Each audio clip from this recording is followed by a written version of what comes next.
Wat man? The sun hits like a bullet of fate, and then suddenly I'm wide awake. Hoe gaat het? Best. Zo in mijn stoel uit. Ben we net, hè? Hij heeft het leeg, jong. Oh.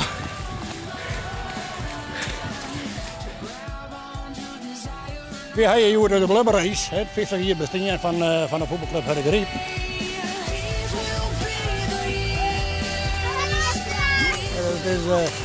Dat is hartstikke mooi. Dus ik denk dat je hem eraan, dan kan je niet gewoon, dacht ik. Ja, verrek maar. Ik maar even naar de andere kant, of nee? Tot het net. Nee, nee? Dan ben je op het nek. Ja, nou dat doen maar nee. Weet ik wat voor jou? No, nee. Ik denk dat ik liever in Burgum lees. Dan blijft de snor een beetje beter weten. Want die maakt me net in. Dat lijkt het me net goed aan. In Burgum? Ja, mooi in zwembad, hè? Dat is wat kinder. Ik zei vroeger zwom we 2 meter verder wie in de ratten en daar zwom men. Hier geen erg in. Maar nou net graag meer. Nee, nou net graag meer. Wat vind je nou eigenlijk leuk om? Ja, door de sloot te lopen natuurlijk. Ja? Ja. Lekker even in de sloot, gewoon nat worden. Al het modder al in je schoenen. Geweldig.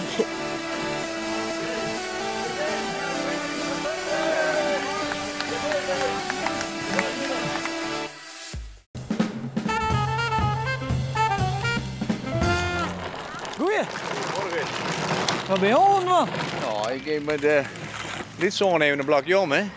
Aha. Hierachter een speeltuintje en ja, dat weet er, hè. Dat moet open in mei, hè. Dus dan moeten we even naar de speeltuin. En dan heb ik een nieuwe tractor gekregen. Wat heb je gekregen? Een nieuwe tractor. Een nieuwe tractor. Oh ja. Ja. Ja? Ja.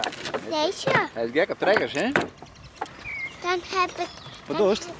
Dan heb ik hier. Hier heb ik... Wat dan op? Wat heeft erop? Kijk maar. Eronder zien dan. Wat zit eronder? Nou, moest even zien. Oh. Hè? Dus er zit wel praat in. Ja, dat ik het wel praten horen, hè? Ja? Ja. Van waar heeft het dat? Nou, ik denk meer van je mem. Ja, als je hard kan ik wel praten, maar je mem die ken er ook woord van, hè? Die kan ik wel praten horen. Vaak zo'n vrouw hier. Ja, ja, zo wij luisteren wat meer, hè?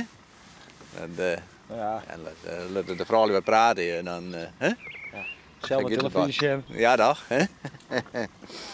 Wat zei Thomas? Moeten we weer verder?